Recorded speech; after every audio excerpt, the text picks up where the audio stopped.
Ang mali ko niyo ko fafe may Siosifa ko tuloy ko ya tini hanga tatake ay fana po nga dalgo di ako nito ko ko dito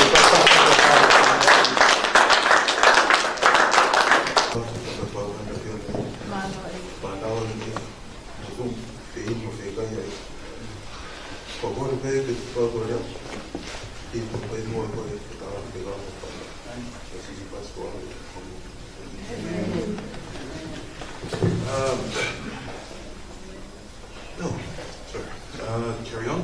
Last night I asked the youth members if they could look up 3 miracles that Jesus performed.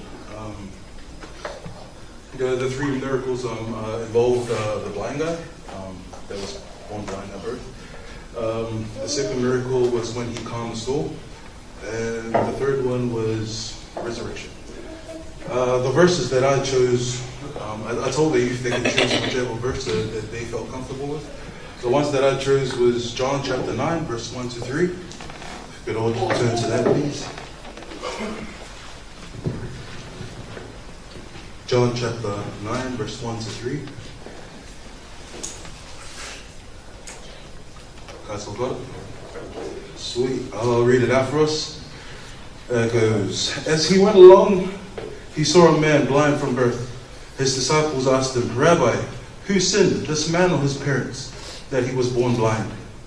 And neither this man nor his parents sinned, said Jesus. But this happened so that the work of God might be displayed in his life.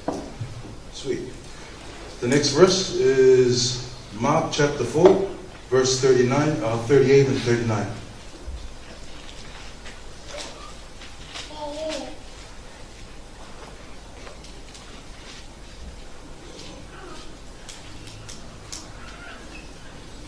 That's got it. Mark chapter 4, verse 38 and 39.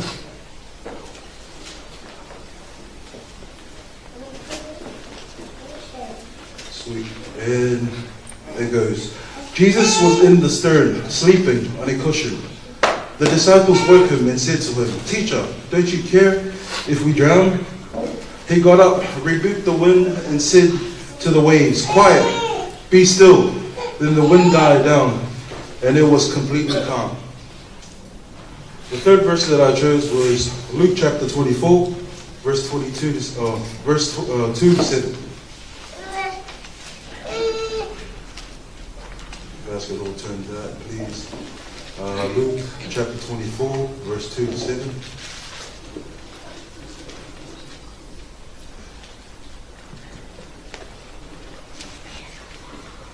Guys all got it?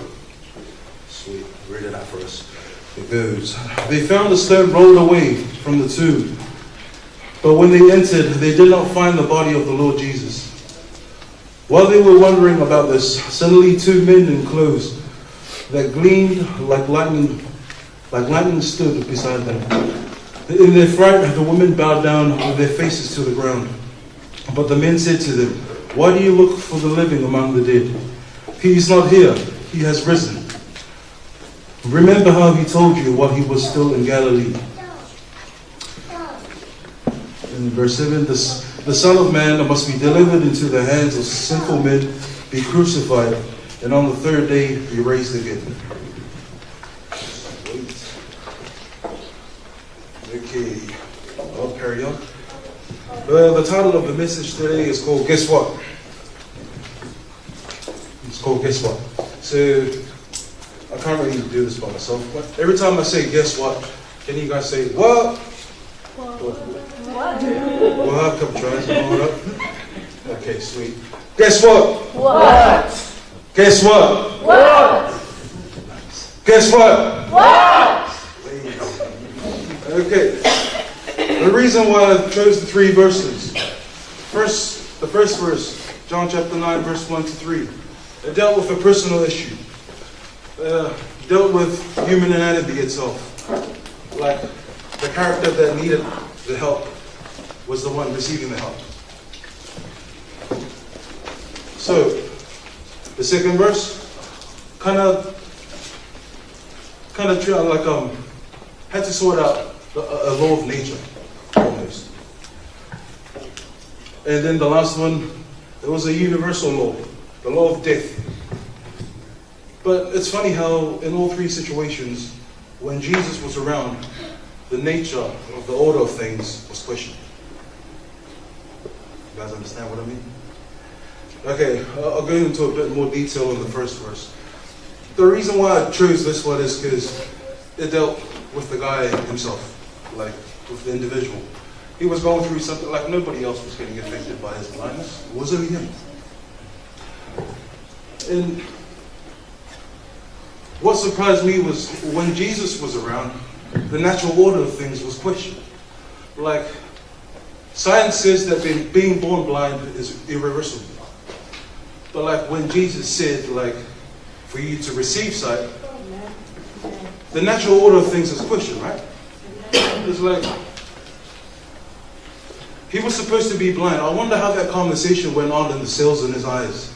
Like, you know, his eyes was like, oh, we're not working today again, bro. You know, we were born this way, we ain't working today. You know, and then Jesus comes along and goes, wake up. And then the natural order of things, I wonder what the eyes said to each other. It was like, I don't know what you're going to do, but I'm going to wake up, bro. You know, the natural order of things was questioned. So I don't know about you today, but I'm waking up. You know, and then we move on to something bigger and greater. Like in the second verse, with the soul. Something that was, to the disciples, felt like was outside their reach. It's like, I can heal the blind, I can heal this, Jesus, but this storm is woes. It's like, I can't deal with that. But when Jesus is in the picture, when he is around, the nature of things is questioned, right? Like, to me, like, there's an ingredient that goes into the making of a storm. Like, I heard that the ingredients is like there has to be moisture, and there has to be cold winds, there has to be like a lift. Like when all that came together and the storm started, like it was storming while Jesus was asleep. But when Jesus got up and he was around, the natural order of things questioned itself. The cold front looked at the hot front and he was like, I'll see you around, dogs, you know. Like, we can't do this right now. The boss told me to gap it. Like, you know, the natural order of things was questioned. And then we come to death. This is a universal law. Like, once something has gone dead, it is death's job to keep it that way. Like, once, let's just say an animal or a person has passed away, it's death's job to keep it that way. But when Jesus came around, the natural order of things was questioned. So I bet you what death was saying, eh? It was like, so I'm supposed to hold you for 3 days. And then after the 3 days, I let you go. And Jesus, the boss, was like, yeah, that's what I'm saying. Like, you better do it before I fire you. Like, you know, when Jesus is around, the natural order of things is questioned. Right. So let's apply that to our lives. What is the natural order of things going on in your life? Is it something personal like that, the first verse? Is it just you being involved? Does it feel like you're by yourself? Is your whole world like, feel like you're being blinded? You know, nothing is clear? Well, if you're in that situation, when Jesus is around, he'll turn that situation for you. Or are you more like the stormy side? You know, you're going through something like you can't control it. It's around you, but you can't handle it. Is it bigger than you think? Well, guess what? What? Yeah, guess what? What? Yeah, I asked the question. Guess what? When Jesus is around the storm, you know, the natural order of things get questioned. Like, are you going through something that you're facing by yourself right now, and it's like, oh my God, this storm is a bit too much. You going through something like that right now? Or I don't know about you guys, but I am. Like, or are you more like the third verse that I picked? Is something like, are you facing something that's like, God, take me now. I have given up. It's dead time. Take me. Come on. Are you going through a situation where it's like that for you right now? Where it's dead like? You know, I remember when my mom passed away. Oh my gosh, you should have seen me in my room.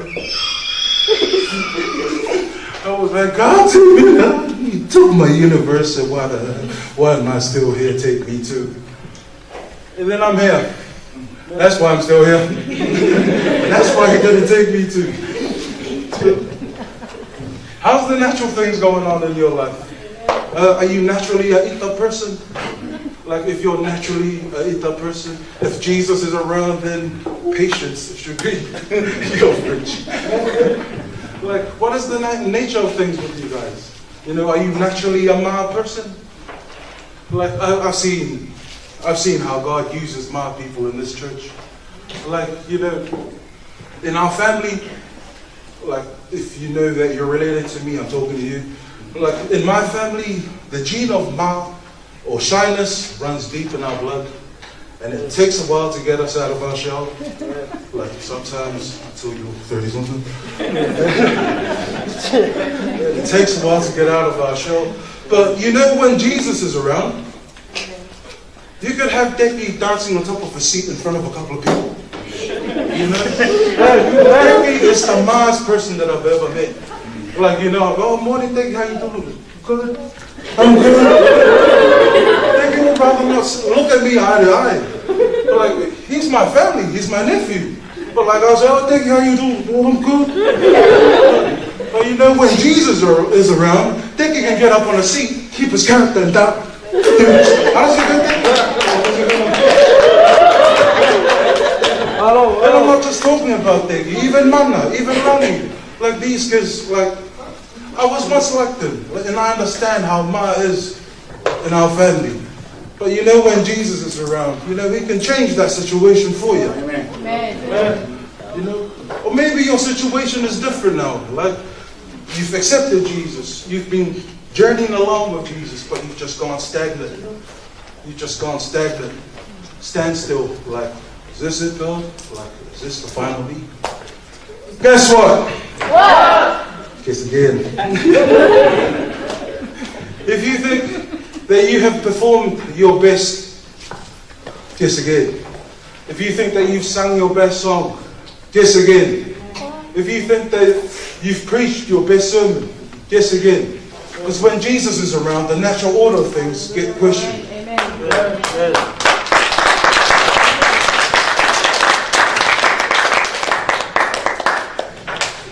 You guys clapped and I forgot what to say after. Well, what I was gonna carry on to say was like, the key here is Jesus has to be around you. Jesus needs to be around you in your personal situation, in the situation where you can't handle anything, in the situation where things look like they're dire and dead. Like, that's when you need Jesus the most. Because when Jesus is in the picture, he makes you realize your abilities and your potential. It makes you wonder if you can overcome your problems. But when Jesus is not around, the devil has more opportunity to cast doubt in your brain. And then you start to realize your problems instead of your potential. So I'd just like to finish off the little message today with 2 Corinthians chapter 4, verse 16.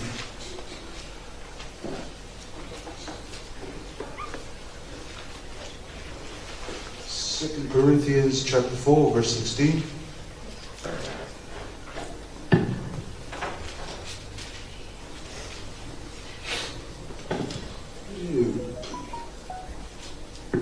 And it goes, therefore, we do not lose heart, though outwardly we are wasting away, yet inwardly we are being renewed day by day. I chose this to conclude our messages because be renewed daily. Like, question the natural order of things in your life. And you can only question the natural order of things in your life if Jesus is around you. Amen. Amen.